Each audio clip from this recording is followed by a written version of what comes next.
A very good evening to our honorable guest, Dr. Devi Prasad Duari, Honorable Director, Indian Association for the Cultivation of Science, Professor Aurangzeb Banerjee, respected members of the faculty, registrar, and dear colleagues and scholars. It was a historical moment when India became the fourth country to land on the moon and the first to reach its southern polar region on August 23, 2023. To honor this landmark achievement, Honorable Prime Minister Shri Narendra Modi has announced August 23rd as National Space Day. India is celebrating its maiden National Space Day on August 23rd, 2024 with the theme Touching Lives While Touching the Moon, India's Space Saga. A myriad of events are being held across the nation, highlighting India's remarkable achievements in space, profound benefits to the society, and boundless opportunities for people from all walks of life to engage with the Indian space program. These celebrations will culminate into the main event at New Delhi on August 23rd, 2024. We at IACS, under the umbrella of the Department of Science and Technology, have taken this opportunity to celebrate this achievement.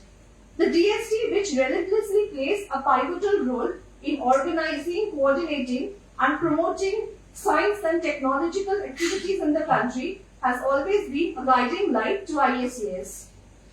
Today, we are greatly honored to have among us Dr. Devi Prasad Duari, former Director, Research and Academics, MP Birla Institute of Fundamental Research, Kolkata, who would be delivering a special lecture on the title Chandrayaan-3 Touching the Moon. At the onset, may I request our Honorable Director, Professor Banerjee, Professor Soumitra Sengupta, and our Registrar, Ms. Sharbani Shaha, to kindly take a seat on the dais along with our Chief Guest.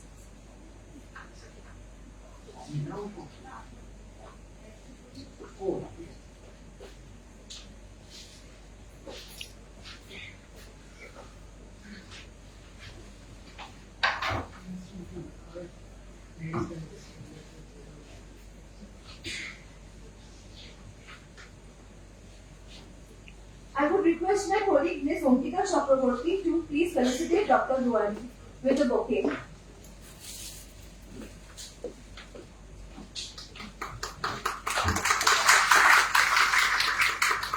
I would request Ms. Suman Sharma to kindly felicitate our Honorable Director.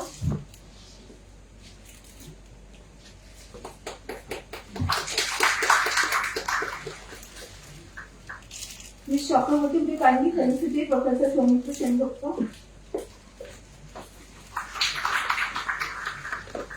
And Ms. Sharma, kindly felicitate our Registrar Ma'am.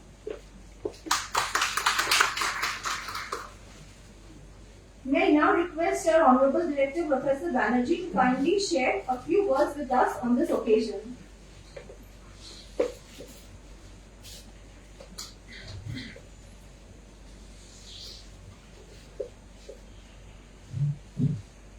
Good evening, everybody. And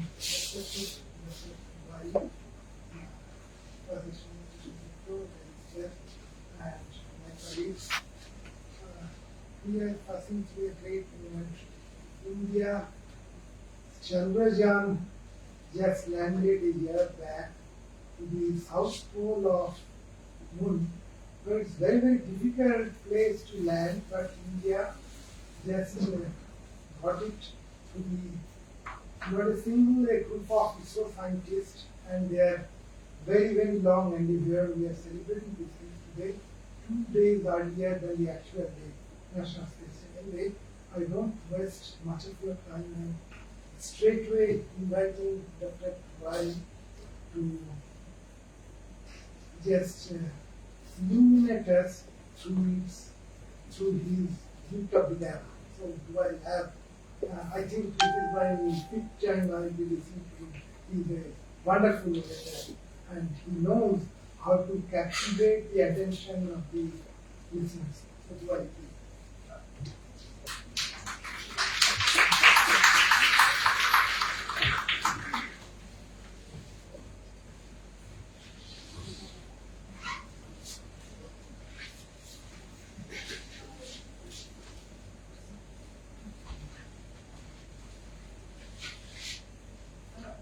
may request Professor Soumitra Sengupta to kindly give us a glimpse into the fascinating life of Dr. Duwari and share a few words with us, please.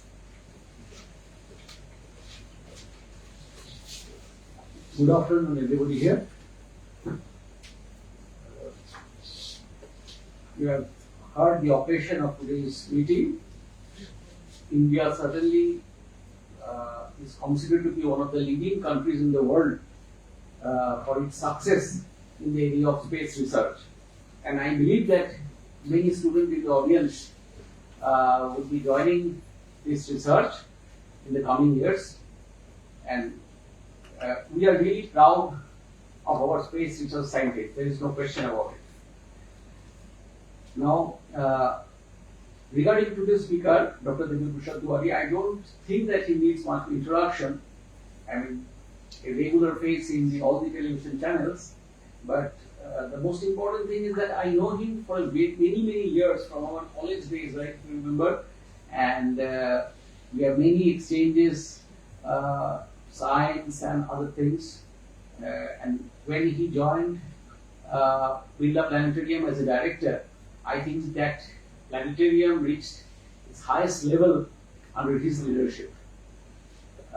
If some of you have gone to the planetarium at that time, it was showing one of the best shows. During that his period there, I went there to take few classes, and I had the opportunity to discuss with him about various aspects of space research. And I know his command of this subject. But most important that he is an excellent communicator. The way he communicates and penetrates deeply inside the mind of the young students, I always feel that in terms of popularizing research in this area and kind of inspiring young minds to join this area, Devi Prasad Duwari is certainly probably the best choice. And so it is our honor and it's our pleasure to have him today here. He is a long friend of mine, so I always love to see him anywhere. So 60. I therefore invite my friend and today's speaker, Dr. Duwari.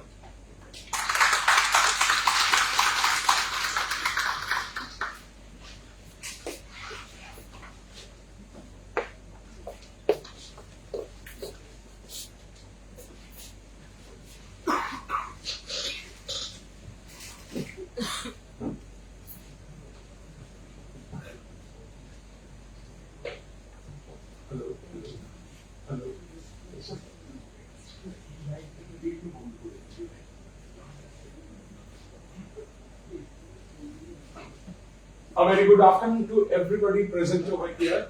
It's really a rare honor and privilege for me to be invited here today. Percy, the director of the institute, and also Professor Soumitra Sengupta, who, as he mentioned, I've known him for a long time. And he has kindly invited me quite a number of times, mostly for the summer programs and summer camps and all that. But today, as mentioned, I think you all are very knowledgeable people, especially from the point of view of science and technology. So you all know why we are here today. But I think the most salient feature of this celebration or these activities leading up to the celebration is not just Chandrayaan's 3 success. It is rather how the space research in India has touched human minds, human lives. In that aspect, I'm sorry to say that as I go throughout India, I find that most of the general people, even the young students, they have this idea that rocket science is a very high level thing, and if you are very good, then you can join rocket science, but there ends the whole thing. It has no correlation or connection with our everyday life. But that scenario should change, because it is not the real narrative that rocket science and our lives are not connected. So as mentioned, touching lives or touching the moon is the official sort of banner and logo and whatnot. First of all, I think you all know what is space, right? There can be so many definitions, but most of the people, or the International Astronomical Union and other bodies, have identified what is known as the von Karman line, which is 100 kilometers from the surface of the Earth as the boundary of the atmosphere and the space. Though technically, scientifically rather, not technically, scientifically the atmosphere can go up to 400 kilometers. But very rarefied, very cold, minus 60, minus 65 degrees centigrade. But in some way, historically and later on also because of some density, pressure and temperature, thermal properties, these 100 kilometers is known as one carbon line and the space boundary. Without making sort of connections with so many trends that is happening in the society, I should say also one thing, which most of the people nowadays, at least in West Bengal, will say, you have to make a mandatory mention about ancient India. No, it's not a mandatory. But you all know that our heliocentric solar system, the concept was given by Aryabhatta long before. Erroneously, we pointed out to Nicholas Copernicus that he said sun-centric, but he never said sun-centric solar system.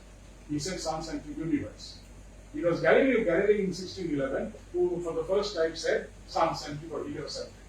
And this concept was already there, but through decades and centuries of Western this thing, the narratives have changed drastically. But there was a tradition of trying to understand the space long time back, even in India. But the modern era people, 20th century people, if you want to talk about the main personalities who initiated the whole aspect of space research, space science in India, I think you should start with C.V. Raman and Meghnad. Though we think that these two people have space science has no relation, but these are the two people who first initiated mooted the concept of atmospheric studies and how atmosphere works in terms of cosmic rays and the solar particles that are coming down. So that was the first issue they mentioned. And then this person was Dr. Shishir Kumar Mitra. He was really the founding father of atmospheric research, which at that time was synonymous in some way with space research. I don't know today's younger generations how many of you know about Dr. Shishir Kumar Mitra, but he was the real pioneer. That's the reason International Astronomical Union has honored him by naming one of the biggest crater on Moon as Mitra. Right? We should know about that.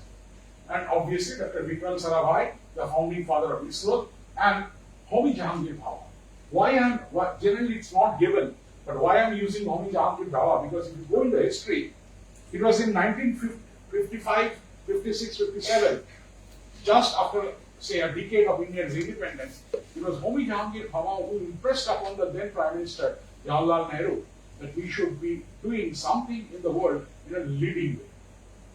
Nuclear science was one, and space was the another one.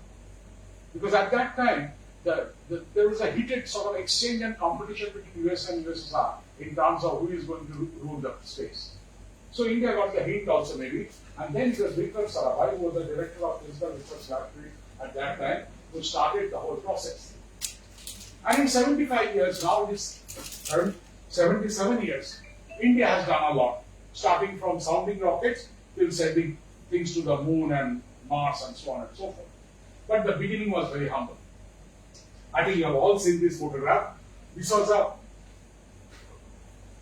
sounding rocket given by NASA, donated by NASA, because NASA wanted to be a big friend of India because of China and all sorts of things, which was sent up from the Tumba equatorial region from the grounds of a basilica, a church. Right? And this is the nose cone of that being transported on a bicycle. Actual picture. But the history of the whole movement was funny. Initially, it was under Department of Atomic Energy. Then, in 1962, Indian National Committee for Space Research, called INCOSPAR, was built. By that time, the Tumba equatorial rocket happened, launching happened. DSSC, Vikram Sarabhai Space Center, the work started. Then in 1969, 15th of August, ISRO happened. After that, in 1972, it was brought under the Department of Science. Department of Science, and then IACS happened, which is the academic wing, so-called academic wing of ISRO. And as I mentioned, 15th August 1969 it happened, and a lot of people, they give credibility to these two people. But to me, let me be very frank, he was a very almost close friend of mine, though it is true. No, I don't want to say like that. Abdul Kalam was not the rocket missile man of India. Abdul Kalam was a rocket man. Because the most successful launch vehicle, PSLV, out of 57 launches, 55 successful. The whole process was started by APJ Abdul Kalam. Starting from the planning, drawing, everything. Right. But one thing one should mention very clearly. Though we think that it is, like space science research is doing like keeping a white horse or something like that, spending millions and billions of dollars worth of money from a poor country like India. But from the very beginning, as Vikram Sarabhai mentioned, that we must be second to none in the application of advanced technologies to the real problems of man and society. And believe me, though we don't admit, because I think in India, different groups have different narratives about all these things, but it has tried to help the common people of India and uplift their quality of life, the country's socio-economic condition, and so on and so forth. So, sounding rocket, then Bullock cart transfer to GSLV Mark III, and this is a very young APJ Abdul Kalam when he just joined the third year of his joining ISRO, and they are talking about the PSLV, the core rocket and all that sort of stuff. First satellite, Aryabhatta, 1975. India at that time didn't have the capability of launching.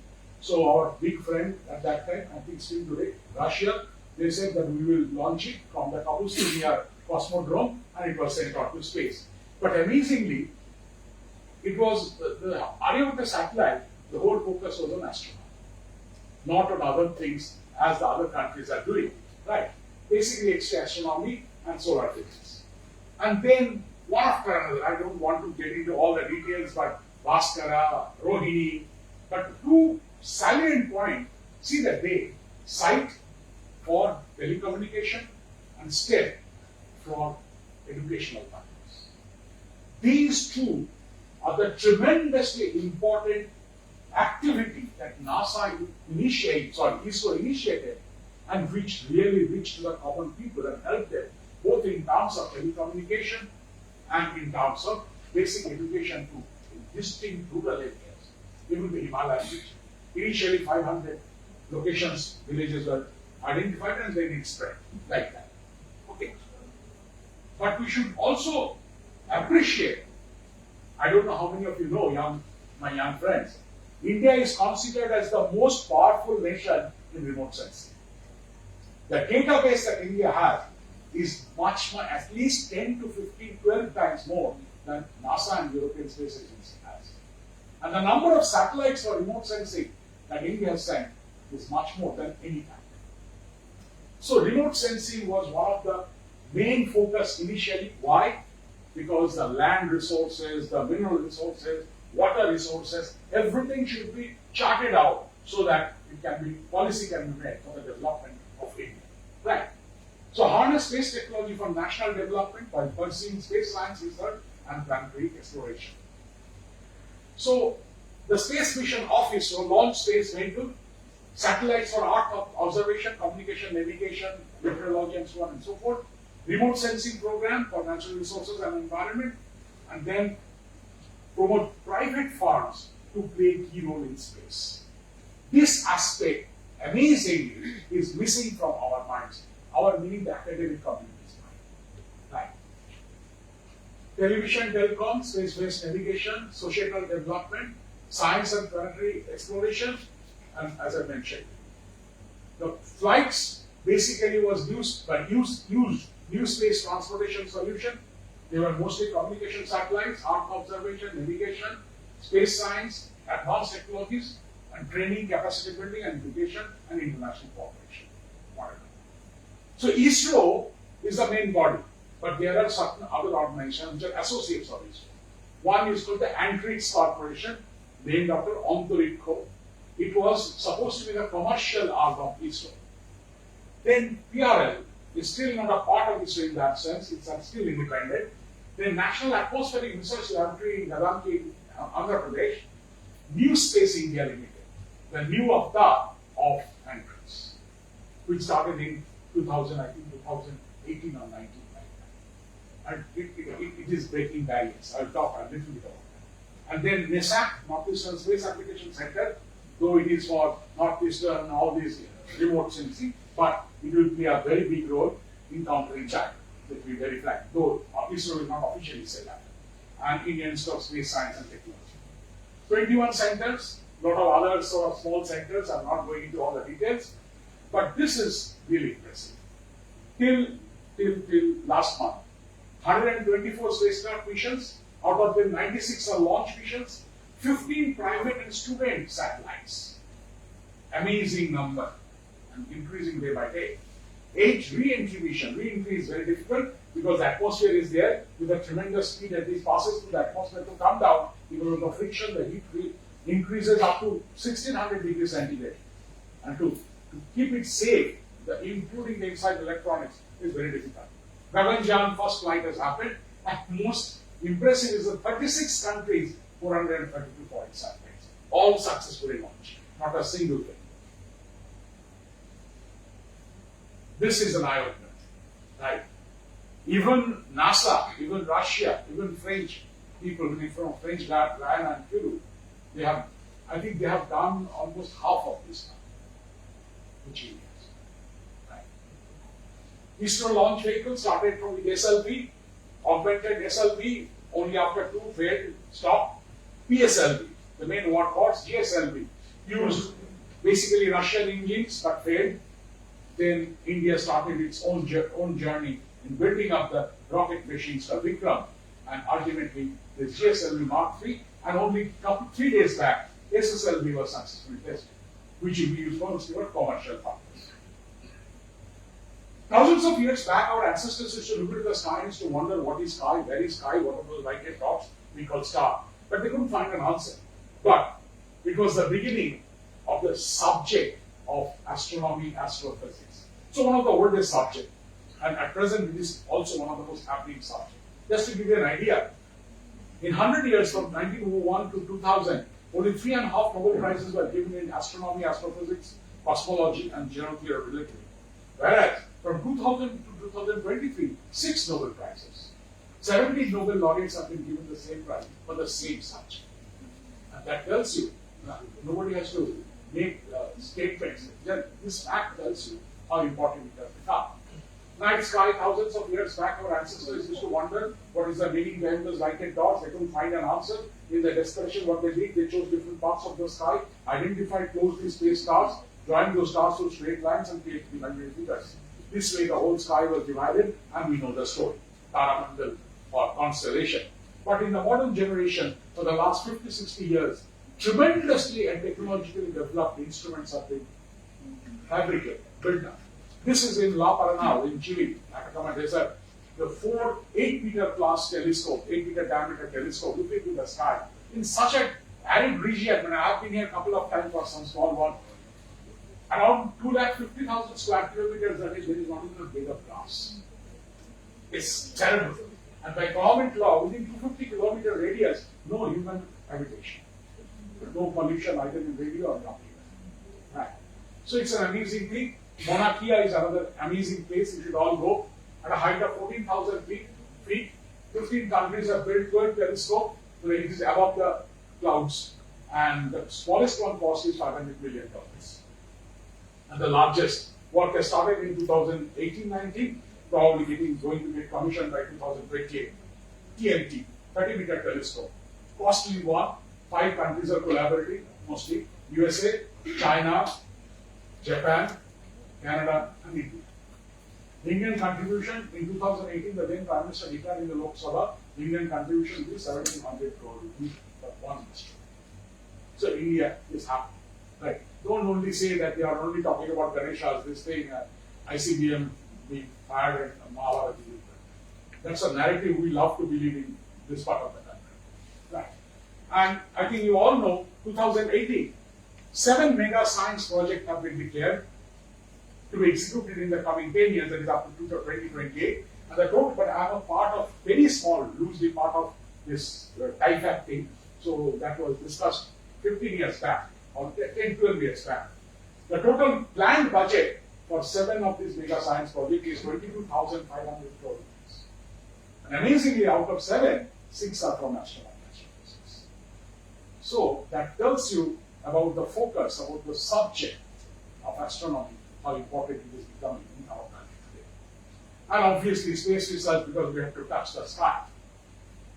Just to give you an idea, a lot of people, they talk very deep things about space. But even when I ask senior people, okay, the Earth is going around the sun, what is the average velocity? What of them, nowadays there is a Google, but what of them say, 29.5 kilometers per second. How many of us know? Right. But imagine a car in 1 second, 30 kilometers, so it's not possible. But you are forgetting, you, me, 7.97 billion people, every life on Earth is moving at a velocity of 30 kilometers per second. So you are thinking of city time, I'm thinking of standing straight. Another thing which really struck me when I read a little bit of scriptures and philosophical thoughts, not only Eastern, Western also, about the transience of life. Meaning, the existential reality that we face, especially when we look into the sky, that we are here at this moment, we are breathing. 72 times my blood is passing through my heart, going to a different direction. This is just a series of chance happenings. So our existence is an accidental reality. Though we don't want to mention that. We are all powerful, right? Either muscle or intelligence or money. And places like West Bengal, if you don't have anything political patronage, forget about it.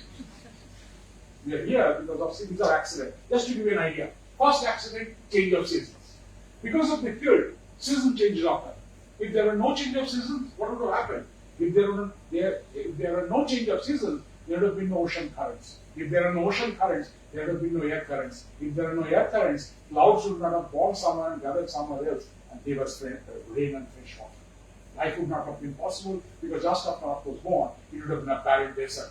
So you and me exist now, 23.5 degree field. Tides, very important. First of all, break the notion that tides occur because of the moon. Sun is attracting Earth 173 times more than the moon. And why do you say the moon is attracting? It is not gravitational attraction, it is rather the force derivative. A1 into by R cube, tidal force. And that is the reason, since moon is like 84,000 kilometers away and sun is 15 crore kilometers away, moon winds, whatever. But it is because tides are important, because in class 6 we all learned life first occurred on the oceans. Now how did it come onto the land? Suddenly build lakes? No. Every day habitats used to wash ashore, multicellular organisms used to get stranded, water used to get down, they used to get killed. Over millions of years they got the adaptation of staying alive on land, they become things, animals, reptiles, blah blah blah happened. Monkeys arrived and we have arrived on the monkeys. So that we are here is because tides are again an accident. And obviously our place in the solar system, we are in such a region from the sun where the average temperature is between 18 degrees and 85 degrees. Water should be the liquid state. 70% of my body is water, 40% of plant body is water. Why?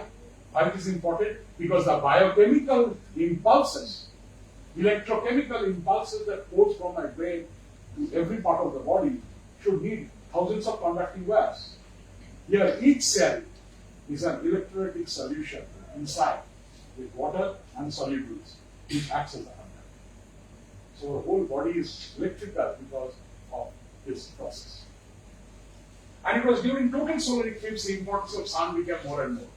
Because they could find this milky white radiation. When they asked them such a question, what is causing this? And the answer, on an average every second, 16 lakh tons, 1.6 million tons of charged particles are coming out from the surface of the sun. When they move through the magnetic field of the sun, they produce this milky white radiation. The average velocity of these charged particles is 450 kilometers per second. At that speed, they have enough momentum. If they hit any atom or molecule, instantaneously they will break apart. That means if I stop the lecture, go up and stand on the sun, the charged particle coming from the surface of the sun, the moment they hit my body, poof, evaporate. Now my whole body should evaporate. But I am alive. How? I'll come to that. The solar system, sun is the main avatar. Sun being a ball of gas, still remains as a ball of gas without dissipating in the sky. How? 460 crore years back, according to the scientists, a huge cloud of gas and dust was floating in space, 91% hydrogen, 8% helium, 1% rest, other elements, in terms of number of particles, in terms of mass, 74% hydrogen, roughly 25% helium, and 1 to 1.5% of other elements. The average temperature was minus 240 degrees centigrade. At minus 240 degrees centigrade, out of the four fundamental forces of nature, only one type of force comes into play, that is the force of self-gravity. The force of self-gravity will attract the periphery of this gas cloud toward the center. As the gas goes toward the center, the density rises, pressure builds up, temperature rises. Initially, charts for also.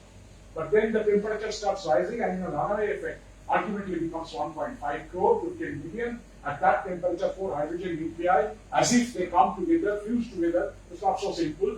2 hydrogen nuclei become the deuterium. 1 deuterium with 1 proton becomes a 3 helium. 2 3 heliums becomes a 4 helium and 2 protons. So basically, as if 4 hydrogen nuclei producing 1 helium nucleus, huge amount of energy is produced. As the energy tries to come out, radiation pressure is built up. This radiation pressure, when it exactly balances and matches and cancels the inward force of gravity, Sun being a ball of gas remains hanging there for millions of years. So we only exist now because 15 crore kilometers away in a ball of gas, the opposite forces are continuously cancelling each other. That's an amazing experiment. Right. Okay. Inside, obviously, the thermonuclear fusion reaction goes on in the core. Then the energy flows freely over a radiative zone, and then there is a convective zone. Cells of gas coming from 650 to 700 kilometers in depth, coming from inside, bringing the heat, dissipating the heat, becoming cold like a fountain going down, and continuously drenching the heat from inside. This is called the convective zone. The sun that you get to see in the early morning or evening called photosphere, over the photosphere in a very thin layer, exquisitely pink colored gas can be seen, called chromosphere, and thousands of kilometers across. Is a corona. This is a true picture, actual picture of the chromosphere. Photosphere. And you see these cells, each is a column of gas, bringing the heat from inside, depositing the heat and going down, typically 950 to 1000 kilometers in diameter. And this amazing picture of chromosphere, and this has solved almost a 100-year-old problem. The problem is, the surface temperature of Sun is 5,800 degrees centigrade. A little farther away, 5,000, a little farther away, 4,000, a little farther away, 2,700. Then we go farther, 2 million degrees centigrade. Scientists are puzzled that how come I'm going away from the source of the heat, suddenly the temperature shoots up to 1.5, 2 million degrees. Now we know these spikes of gas, which are called spicules, they transport the magnetic energy of the Sun and dumps that energy 1,000, 10,000 kilometers away. That way, raising the temperature, not the heat quantity, raising the temperature of that creature. And according to me, believe me, this picture was taken this year at the Great American Eclipse Day, Corona. And this is the most beautiful picture I've ever seen. Shah Rukh Khan, Salman Khan, everybody Khan, all combined beauty. And this beauty, I think, is beautiful, right? Solar corona. So what you are seeing is basically the moon, which has covered up the Sun. And you can see the white radiation following the magnetic lines of force of the magnetic field of the Sun is getting this thing. Right? It's an amazing structure. Whatever. Sun sometimes become very active. You get to see black splotches colored upwards on the surface of the Sun. These are true pictures. Sometimes 1, sometimes 10 going in a group. They are called sunspots. What are they? At the surface temperature of 5,800 degrees centigrade, gas cannot remain as gas. It becomes plasma. Plasma has a property. Wherever there is a magnetic field, plasma will try to get deflected from it or get quenched like that. So on the surface of the Sun, randomly magnetic fields do form. A column of plasma trying to bring the heat from inside, if it realizes that there is a magnetic field, it will not come out straight. It will take the heat away from different directions. No heat comes out from this region. Typically look down. And this is not fun. You can challenge me. Go to the internet and check. Do you know how much money NASA spent for this single photograph taken in 2012 by Solar Dynamical Observatory? I'm giving you all the price. $1.2 billion. Not millions, $billion for one photo. Why? Because in the last 30-35 years, scientists have realized Sun is not only providing the energy for everybody, one of us to live, but it is interacting intimately with each one of us every second of our existence, even in the night. You know, every point, every second in your life, how many particles from sun come, reach your body, pass clean through your body, pass clean through the earth, and go out, because their velocity is close to the, almost close to the velocity of light. How many particles do you know on an average person? At present, you, me, 2 followed by 14 zeros. And an average particles. They are called neutrinos. So, sun is playing an intimate role, not the astrological kind, but in the real sense. Right? Sun is not a smooth object. Tremendous amount of explosions are happening. Thousands of tons of gas are getting thrown out at the height of, reaching a height of 26 to 30,000 kilometers, making beautiful arch and loop, falling back onto the surface. 2016 photograph. Amazing. This is one of the, takes the cake. And you know, what is the size of this? See the cavity? 3 Earth will go side by side. So sun is powerful. Though we think the pictures of people in 10 foot, 20 foot posters, they are the most powerful. Sorry, that's a wrong notion. They're quite powerful. Right. And this charged particle, if they hit you, meet this building instantaneously, poof. Why it is not happening? Because Earth behaves like a bar magnet around the Earth. There is like an invisible peels of an orange. There is an invisible geomagnetic field. These charged particles, they come and slam onto the magnetic field, cannot enter, flow past the Earth, and we think we are the king and queen of ourselves. But a bar magnet, you know, the north and south magnetic polar regions are open field lines. These charged particles, they do come back to something called reconnection along the open field lines. Before hitting you and killing us, interacts with the air molecules and make them glow. And what we get to see are Aurora Borealis and Aurora Australis. I'm very lucky, I've seen it for 3 times I think. Yeah, but 5 months back, one of my very good friends, she's a part of the entire Arctic exploration team, very famous scientist, she sent a photograph, you know. It's an amazing picture I've never seen. Right. The sheets of ice, Aurora is getting reflected. And the whole sky also, Milky Way also. It's a really charged shot, but it's an amazing structure. Formation of solar system, you all know, 460 crore years back, sun was getting born in the center in the outer periphery. Temperature of this, gas and dust, condensed, coagulated, coalesced, gave birth to very hot spherical objects. For millions of years, they dissipated away the heat. Crashed is the first port. Mercury, Venus, Earth, Mars became rocky, terrestrial, whereas Jupiter, Saturn, Uranus, Neptune is made up of gas. Forget about it. Moon mission. This is one of the highest resolution of moon. Don't think it's an artistic question. You know why? You see the ages? You know why the highlights on the moon, sunlight passing through that, but the shadows are because of the highlights. See the boundaries. Right. Okay, whatever. Wonderful photograph. We see the Ulta thing. We see moon arising from our horizon. This is Earth getting rising from the moon's horizon. What is moon? According to 98% scientists, 452 crore years back, a huge ball of rock came and slammed onto the Earth in such a force, huge amount of surface material got gouged up. It couldn't go out forever, but going to a very vast distance for millions of years, it condensed, coagulated, coalesced, and gave birth to us. This is called the giant impactor theory or collision ejection theory. Though there are 3 other theories: co-creation theory, capture theory, fission theory. But 98% scientists believe in that because of a lot of issues, which I can discuss later on because I don't have much time. Right.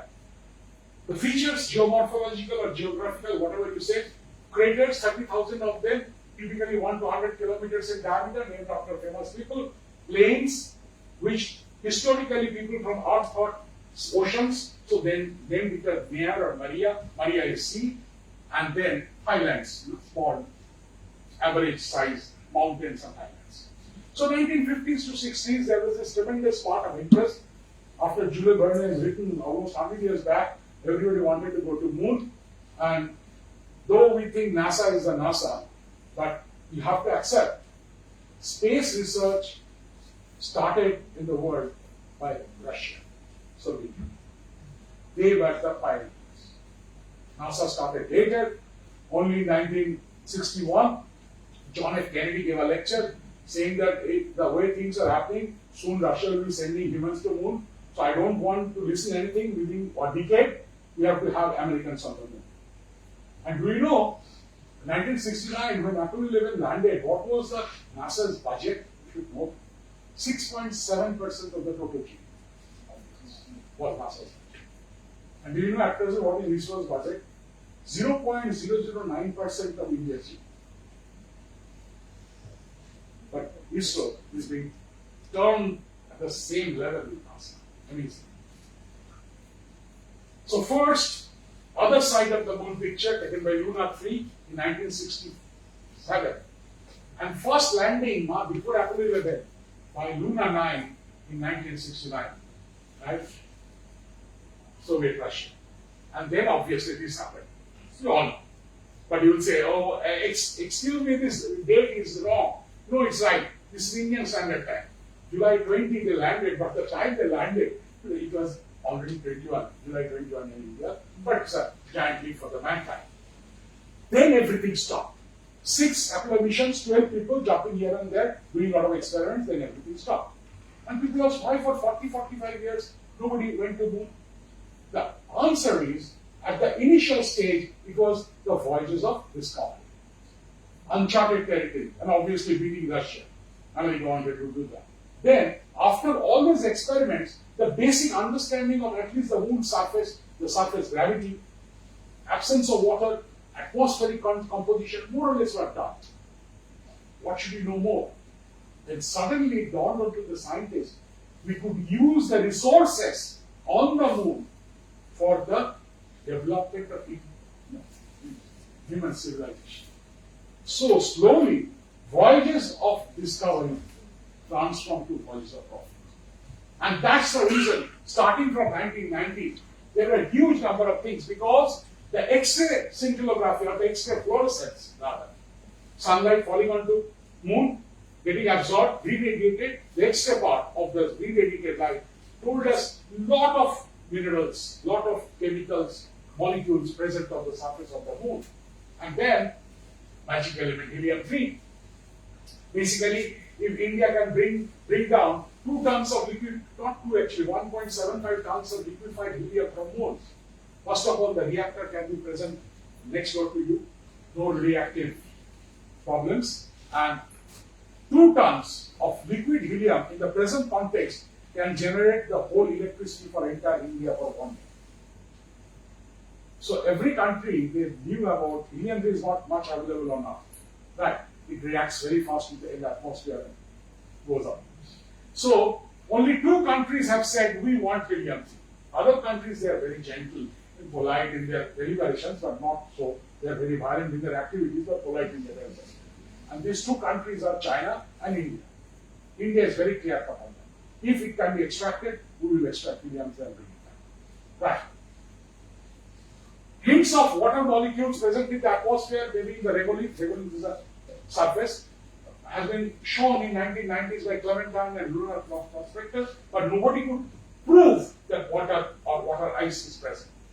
That is the story that was a part of the story, and India entered into the race. Chandrayaan-1. You just, in your mind, increase this thing 25 times. This is actual prototype, 1:25 ratio of Chandrayaan. Right. And this is all gold plated. Right.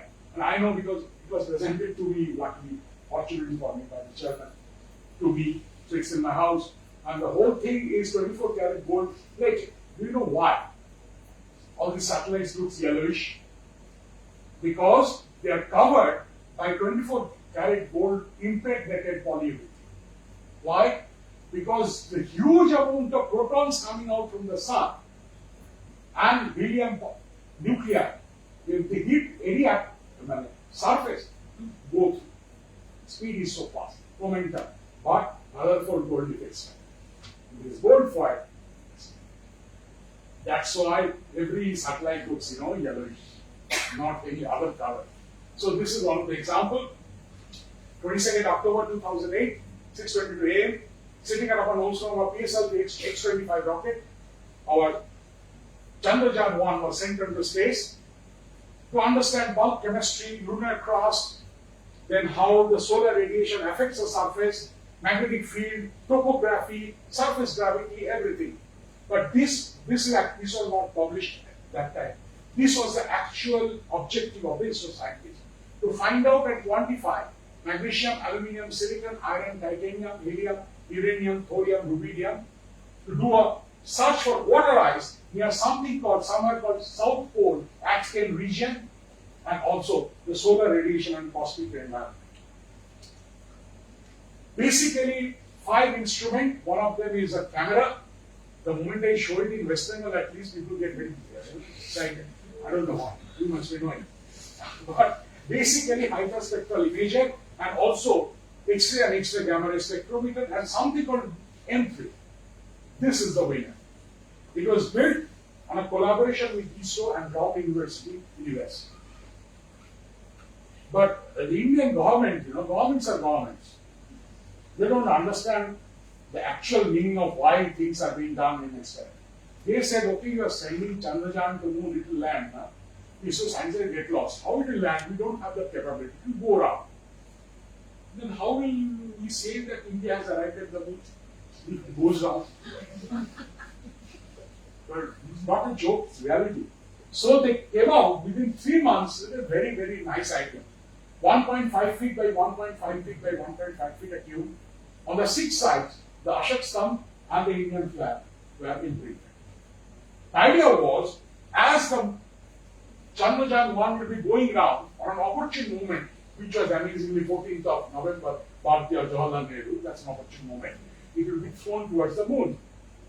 It will land at the moon at a typical velocity of 13,000 kilometers per hour. At that speed, the collision will be so much, everything totally broken down. But all these 6 plates will get impregnated on the moon with the Indian flag. And the Indian politicians are so happy. Right. So India has arrived on the moon. And it happened actually. But the amazing thing is that this myth, moon impactor probe, as it was going down, there was a camera and a spectrometer. It found signatures of water molecules in the environment. That was the best thing. And the biggest finding, these are actual data from Chandrayaan-1, 12/12/2008. Signatures of magnesium, aluminium, silicon, very much seen, pyroxene, which is a iron compound found in huge quantity. I'm not going into the details of that. But this one, which galvanized the international scientific community for further moon mission. Discovery of 16,000 crore liters of water ice in the North Pole region. Every scientist said, aha, so we are sending humans to moon to stay there for 6 months to a year. Water, break it up in hydrogen, oxygen, a synthetic biosphere, hydrogen, rocket fuel. And that also 1/6 of the effort that we need on Earth because of the gravity. So suddenly, antennas were high. And believe me, Chandrayaan, this will not be safe. And I'm telling it, and I've heard it from NASA director. I'm an associate of NASA. So NASA has this Christmas lecture directors. So in one of those lectures he mentioned, Chandrayaan-1 started the moon journey because of this finding. So Indian scientists are over the moon. In 2008 itself, they said we want Chandrayaan-2. And soft landing of the probe, sample analysis with a robotic arm, whatever your wish. Everybody, even the government was at very high, on a high, basically. Chalo. But then they realized they don't have the capability of making a lander. The technology is not there. They can send it, go through the orbit, but cannot land. But what to do? And they have already declared internationally. So they went for our close friend Russia. Russia said, okay, we will build up the lander and the rover, you give us the orbiter and the launch vehicle. MOU was signed in 2009, huge amount of money. 2013, it was supposed to be going up, end 13 or beginning 14. Russia came out and said, sorry, boss, we cannot. I said, what happened? No, we have failed. Because just around that time, they sent a mission called Phobos Grant Mission. The Phobos Grant Mission was built on the same line with this proposed lander. And it failed miserably. So Russia said, we cannot. India was, I can still remember very vaguely, it was a very desperate time for the Indian space science. What should we do with the international community? Anyway, China is breathing down our neck. for space science as well, and then we don't show anything. So it was a very high-level meeting on 2014, very high-level meeting at the center with all the people. There it was decided after almost 10 hours of deliberation that each Indian should mention the words which was mentioned by a Bengali personality. By the way, this is now classified. This was the original plan of the Indian-Russian project, the lander and the rover. But it has changed drastically because Indians are there on something. And this is not available over any internet thing, and these are all from ISRO archives actually. Right. And the slogan was, from now on, India, two things have shaped India's space. One is this, the denial of the Russian things, and the next is when in the Kargil War, when India desperately requested America to provide the satellite pictures of the region, America said, we are your best friends, but we will not give you this. That changed the scenario, which today India has the most powerful geo-tool in satellites and map, which is 3 times more powerful than Google. And at present till now, it is only used by the Indian military. For next year, India government has made it a rule. Every mobile phone will have that app, Woven. And now the name is Navic. So India, this desperation actually worked. Right? So this also happened in 2014. Why South Pole, as mentioned by the Honorable Director, very difficult terrain. But there is some problem. The magnetic activity is very funny. Nobody has charted the map, the magnetic field. And the electronics may go haywire in that sort of a erroneous magnetic field. So ultimately 3 components, obviously orbiter, lander, and the rover. Vikram, Pragyan, and Chandrayaan 2. Typically, these are some statistics, forget about it. This is the actual picture of Chandrayaan 2. Right? This is the orbiter, this is the lander, and rover is inside. A rover coming down from the ramp. Chandrayaan 2, not 3. Right. Chandrayaan 3 was a carbon copy of this. Lot of payloads, not going into that, but one of the best things that happened, IACS. And this time India government also became political. And last time it was TMC, so they changed the name of Orbiter High Resolution Camera. According to NASA directors, this quotation, see the internet, this is the best camera ever produced in the world. High resolution wise. Best camera. Right. 22nd July 2019. Think about it. 5,000 kilometers away, the pictures taken by IACS. The resolution is 1.5 meter. 2 dots on 1.5 meter separately identified by this. My friend, I don't have to motivate you. This is India. We know of a wrong India, at least in our region, because the narratives we can't get continuously fed by something else. Amazing, right? The plan was to, from a velocity of 6,000 kilometers per hour, horizontal, it will become vertical with 0 kilometer per hour per second vertical. Right? Which was called as 15 minutes of terror.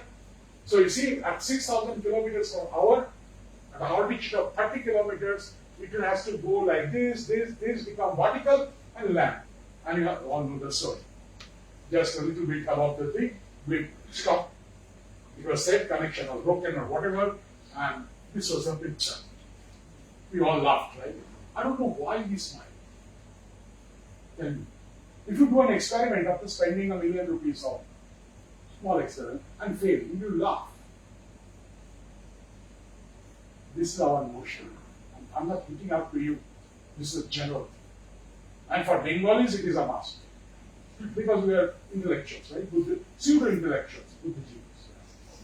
We laugh at everything. Except when it happens to us, there are 1,000 reasons and 1,000 people who do it. Right. So, especially this lady, she's very, not close in that sense, I know her very well. Ritu Kardia, She was the project director of Chandrayaan. Right? And believe me, I'll tell you the story. It is so, basically we all talk about, professionalism and corporate professions and all that. It's sometimes good to be non-corporate. 3 days after that, when it was suggested that it has crashed onto the surface of the moon, she went to the chairman and said, "Sir, I don't want to resign, but please give me a job very far away from this rocket.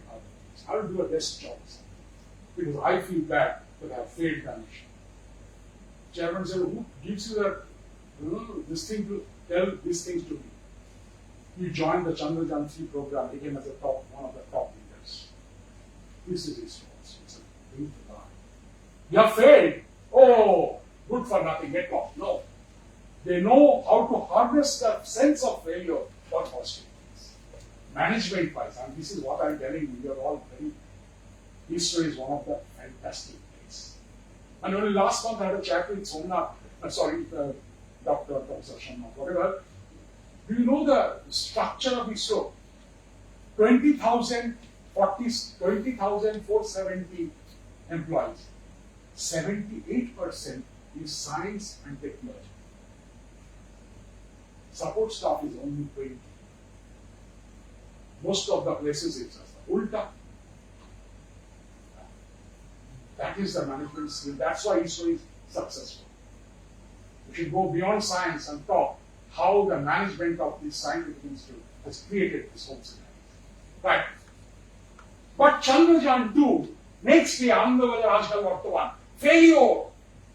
What a nonsense, 600 crore rupees gone down the drain. How many of us know 90% of Chandrayaan 2 was successful? They have taken high resolution photographs of not only craters, but the crater floors to see whether they're waterized. And these are the discoveries. Magnesium, aluminum, silicon, they are already found. Calcium, titanium, iron found. But chromium, manganese for the first time on the surface of the moon. Chromium is very important on the point of building electronic things. So, Chandrayaan 2 was success, at least to me. But it was a challenge for ISRO and India, the fight back for Chandrayaan 3. This time, again, Vikram lander, program rover, but no orbiter. Do you know why? Because the orbiter was sent, Chandrayaan 2, for 2 years. And for how long it worked? 5 years. Successful. So there was nothing more to do for an orbiter. So they said no orbiter, a propulsion module which will take this whole thing, whole story.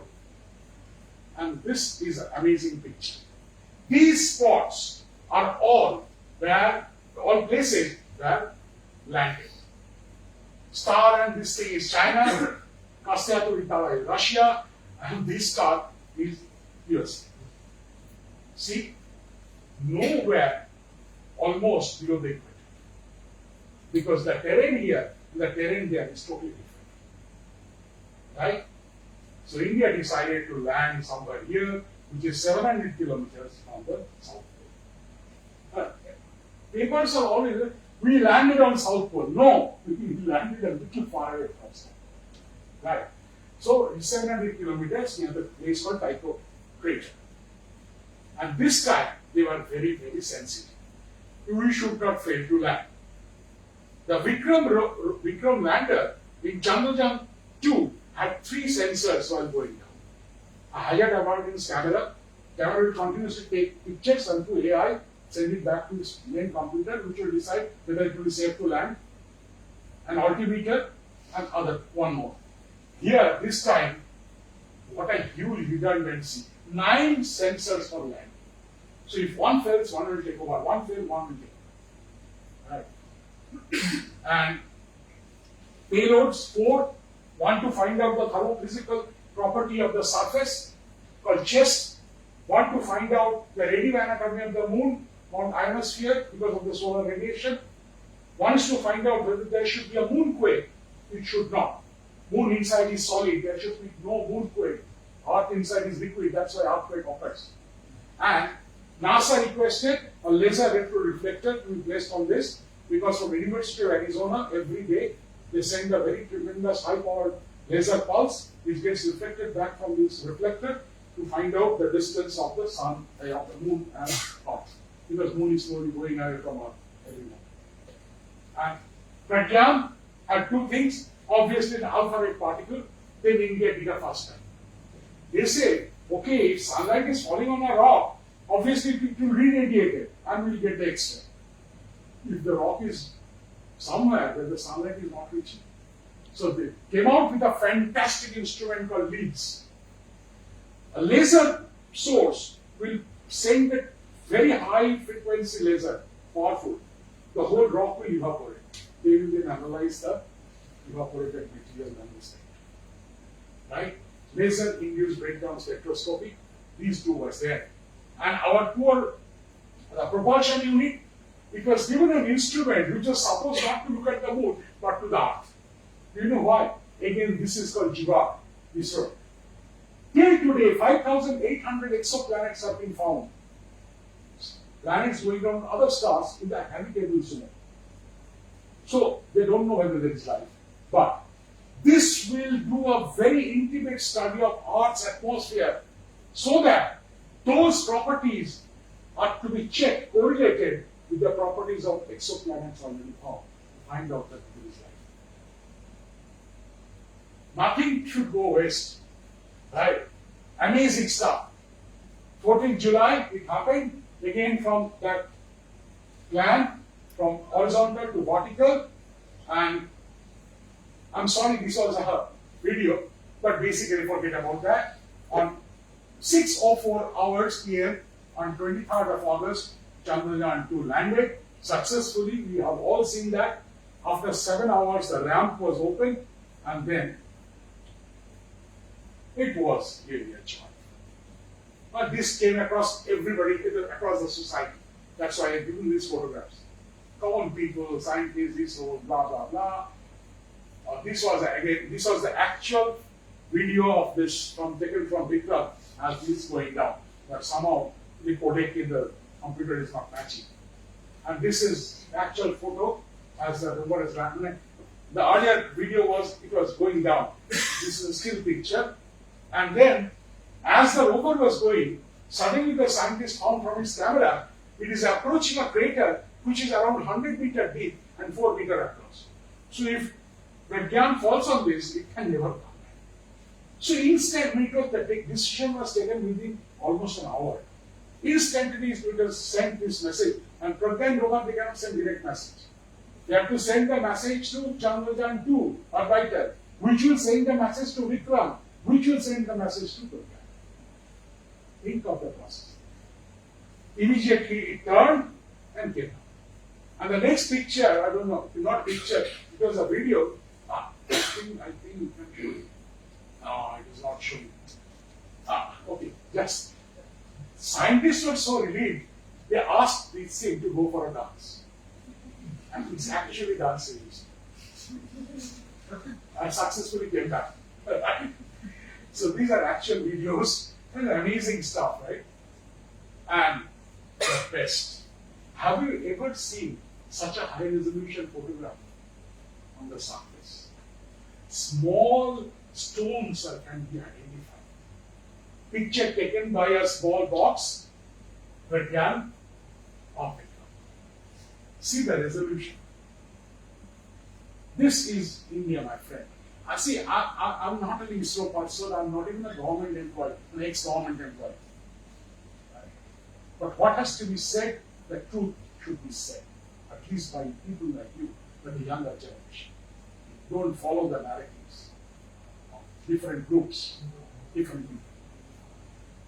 Science,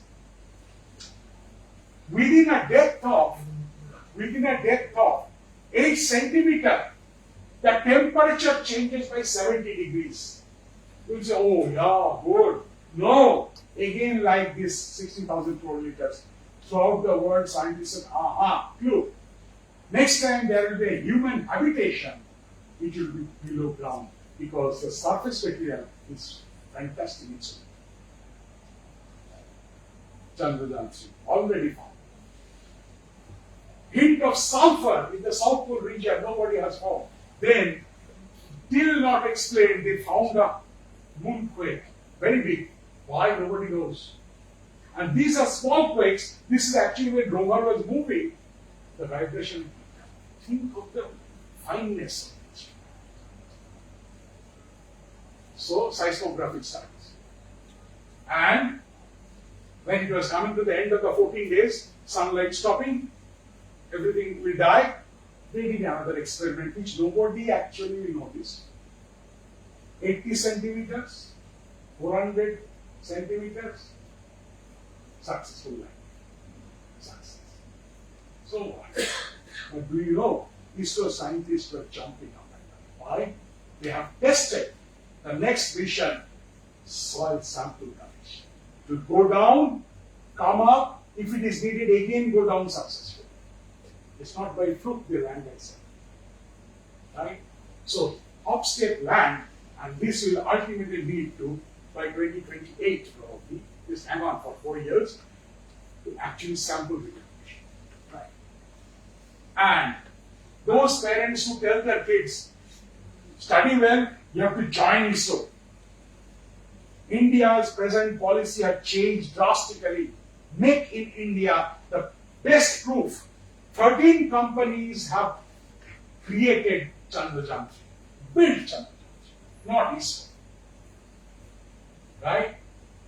Out of them, one of the biggest is Larsen Toubro, Godrej Aerospace, Paras Defense, Anand Technology. How many of you have heard the name of Anand Technology? Do you know how many satellites Anand Technology has built for ISRO in the last 20 years? 93. We don't do this. We do ISRO. This is the notion that has gone on. This semiconductor laboratory, most of the complicated electronics have been done by a private company. If you are a scientist or an engineer here, you are ISRO project. Change the perception of India's space. You'll be amazed to know other things, but Mangalyaan, fantastic success. How many of us have seen this success? 484 crore rupees taken a mission called Mangalyaan, but the interstellar movie was around 4,000 crore rupees. Equivalent. Right? The notion, at least in West Bengal, I'm sorry, wasting 1 minute time. After Mangalyaan successfully went around, every place, there will be very wise-looking elderly people, whatever you say, Dr. Tiwari. 484 crore rupees spent on a mission called Mangalyaan by a country like India, which cannot feed 22% population to 2 meals a day, BPL, below poverty line. Was it necessary? To them, I say today, 2023, according to Government of India declaration, the total amount of fireworks in Diwali and Kali Puja was 6,000 crore rupees. That's what I said. Last year in West Bengal, not the decoration, not the lighting, only the puja ritual of Durga Puja was 2,250 crores. That's not West Bengal. This is West Bengal. This notion has to go for India to come up at the top, at least be at the top. From two-dimensional photography, how many of you know NASA has given $1.1 million for 100 photographs from ISRO? Because such a high resolution from two-dimensional photography, they are creating three-dimensional topography of it. The depth. ISRO. AstroSat, one of the success stories, only for astronomy, to find out the X-ray and ultraviolet rays coming from binary neutron stars, binary black holes, black hole accretion disk, supernova remnant, and the galaxy cluster. I don't have much time, I'm going very fast. Aditya L1. Amazing story. 1.15 lakh kilometers away from Earth at a place called First Lagrange Point, which you all know, going around continuously, trying to monitor what is the sun's radiation doing to something called our space environment. Right? Not atmosphere only. And ExpoSat. Study various dynamics. Just to give you an idea, 40 targets in 5 years. You say, what? 5 years only 40 targets? But it is going to do a precise structure of the polarization of the emission. Why I have given this? These two are the polarized image which came out just 3 months back. One is M87 and another is our galactic set. And astrosat will be doing it for the first time in 45 years. So in astrophysical research also, all projects look into this and Gaganyaan.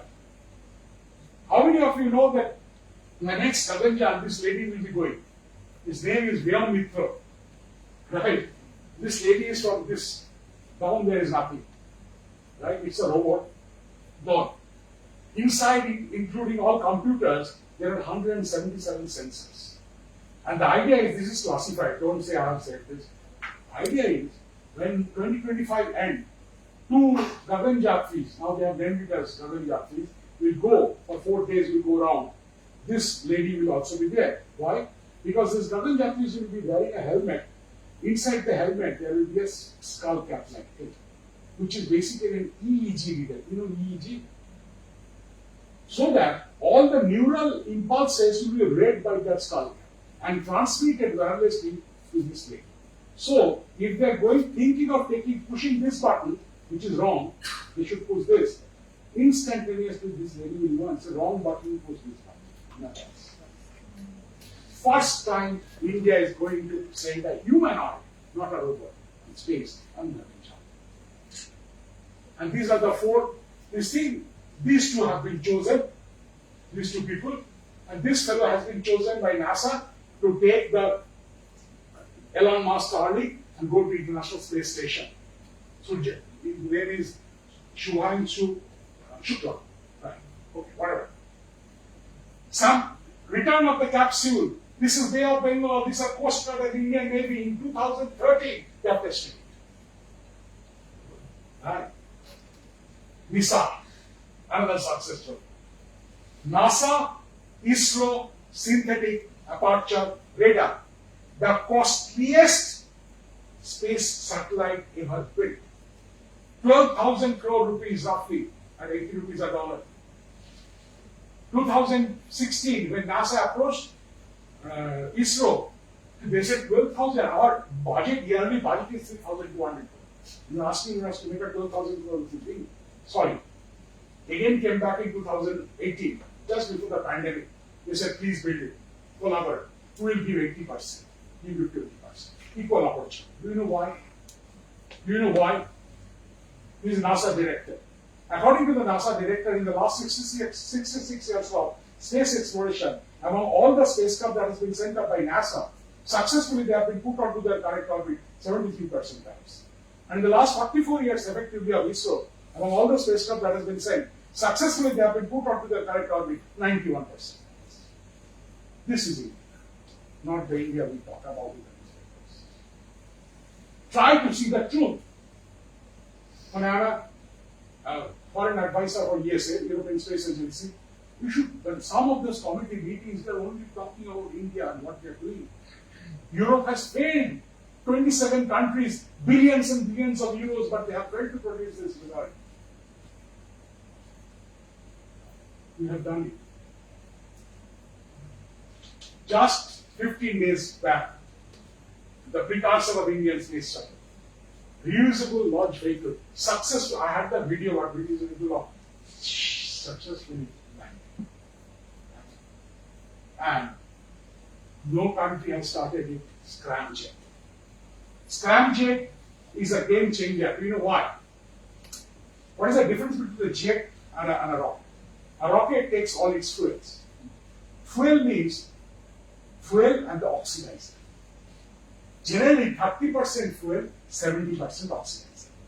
In ISRO's case, it's called nitrogen tetroxide, N2O4. That's oxidizer. But a jet never takes any oxidizer, it takes the air inflow as oxidizer. So you can take more fuel, carry more weight.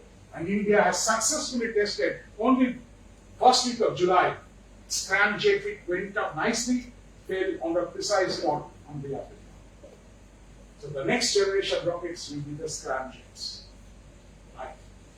This is India. And future. This was yesterday in a press conference, and I get those handouts from ISRO. Basically, Chandrayaan 4 in 2028, Chandrayaan 5, nobody knows when. Number of satellites in coming 3 years is 70. 50 for Earth observation, remote sensing, blah, blah, blah, disaster management, 20 purely scientific. New launch vehicle already on the drawing board, planning done. 3 to 4 times capacity of present LBM-3 and moon landing in 2040. These two designs have been finalized. Yesterday, ISRO officially applied to Government of India for the funding and of this also. This will come later.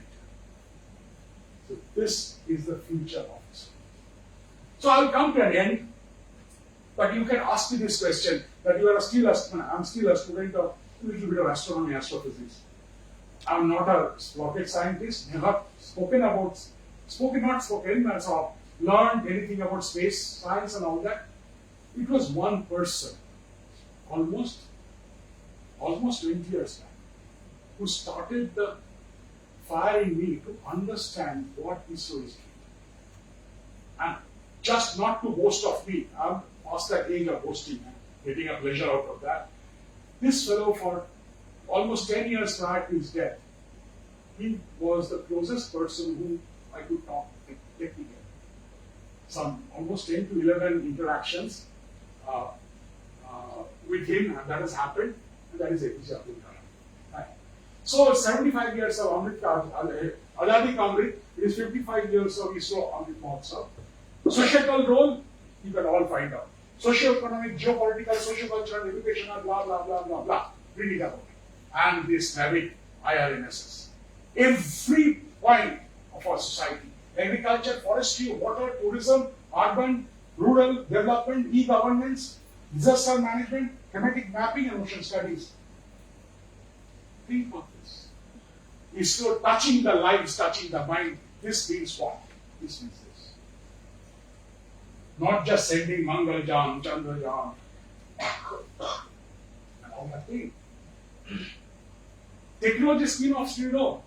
NSIL in 2019 transferred 80 technologies to industries. 45 of them per person is from electronics, computer, telecom. And before 2019, altogether, 400 technologies have been successfully transferred to 300 companies. And today, the listed number of companies with ISRO for joint manufacturing, do you know the number? 1,800 in India. And you say ISRO is a separate item. Right? Think of how many of you know low-cost artificial heart pump, artificial food, smart knees, ventilator, non-invasive ventilator, artificial denture, fire extinguisher, fantastic amount of clothing for winters, hydrophobic silica aerogel, adhesives, all are ISRO's built and given to the industry to make it commercial. Touching lives, touching human rights. Apart from millions of jobs. So ISRO now has officially declared 6 months back on a meeting, it will go for both disruptive technology, I think you know what is disruptive technology, and blue sky research. Blue sky, isn't it? Where real world applications are not immediately applied. Now the question you ask now, why the sky is blue? What will happen if I know sky is blue? Will it change my life? No. But these are called blue sky research. The term was coined in 1890s. But still now it's the blue sky research and disruptive technologies like AI, ML, DL and so on. I'm not going into details, I've already taken up a lot of time. And these are the things, and this person. And thanks to him, I can stand here today and talk a little bit of history. None of this was my subject. And I very non-professionally I have learned about space science. Not unprofessionally, I would say non-professionally. It's not my profession. But he was the person 2007, 6, who told me, he used to call me Duariji, and I used to call him Dr. Kalam, in Rashtrapati Bhavan and the Rajaji Mark House, in thought leaders. Do you know what is the difference of ISRO? Every country started a top-down scenario, and we had a bottom-up. I never realized what he said. I said, can you please explain? They all started with moon, Mars, this, that, and ultimately came down to atmosphere. we started with a very basic thing, atmosphere, go out of the atmosphere, go to the next thing, so we built our foundations. That is the difference in the paradigms. And you see, maybe again, that's right. This is how the science and technology should be built in our country. Starting from what we do in a small scale, built upon the foundations. Right. So, thank you, my friends, for giving me your time and effort. Thank you.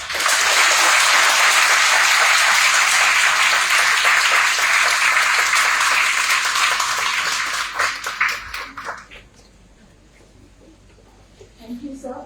And we are all enthralled.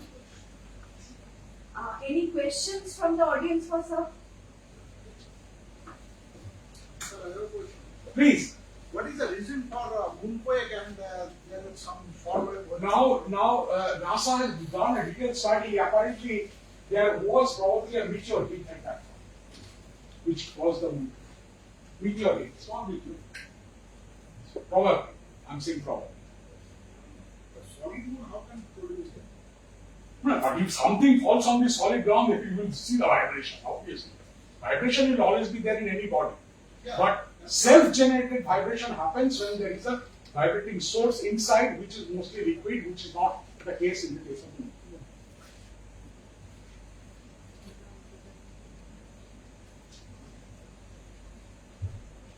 Any more questions? May request a registered Ms. Shobhani Shah to kindly present the vote of thanks, please.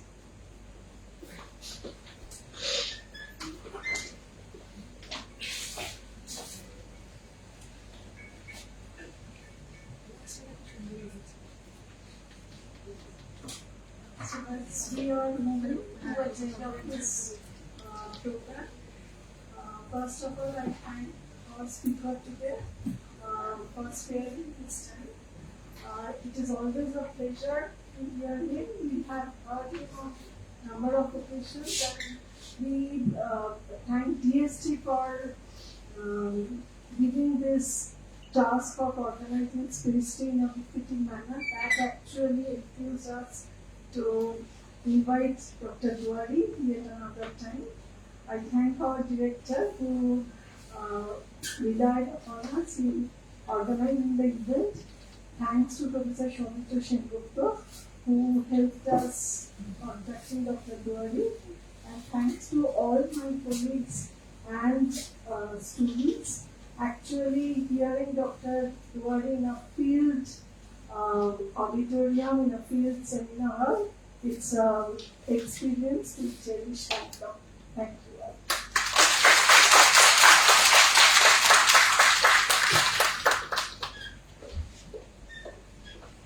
So with this, we conclude today's program. Thank you everyone, and especially Dr. Duwari. Thank you, sir.